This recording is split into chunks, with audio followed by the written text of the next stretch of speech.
రమణాచారి గారు, IAS officer గారు, KV KV Ramanachari గారు, వారు చాలా వెంకటేశ్వర స్వామి భక్తులు, ఈవోగా కూడా పనిచేస్తున్న రోజుల్లో ఈ హరికథ అనే ప్రక్రియని మనం బయటికి తీసుకురావాలి అని చాలా పట్టుపట్టి వారు ఏం చేశారంటే ప్రతి దేవాలయంలో హరికథకుడు తప్పనిసరిగా హరికథా గానం చేయాలి. హరికథకులు అంటే మీరు ఊరికినే ఏదో హరికథ చెప్పేసి డబ్బులు తీసుకుని వెళ్ళిపోవడం కాదు, మీరు భక్తి మార్గంలో చెప్పాలి.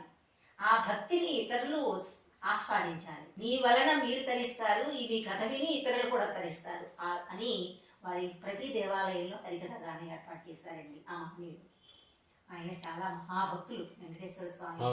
అటువంటి వారి మాట ప్రకారంగా మా స్కూల్లో చదువుకున్న అమ్మాయిలే 60 మంది ఇప్పటికీ కూడా అక్కడ సేవ చేస్తున్నారండి. మొత్తం 2 రాష్ట్రాల్లోనూ అనేకమైన ప్రోగ్రామ్స్ చేస్తున్నారు. నేను ఇక్కడికి వచ్చిన తర్వాత అమ్మా నీది అది పుట్టినీళ్ళు ఆంధ్రప్రదేశ్, 2 రాష్ట్రాలు విడిపోయినాయి కాబట్టి ఇది నీకు మెట్టినీళ్ళు, కళాకృష్ణ నీ భర్త కాబట్టి నీకు మెట్టినీళ్ళు.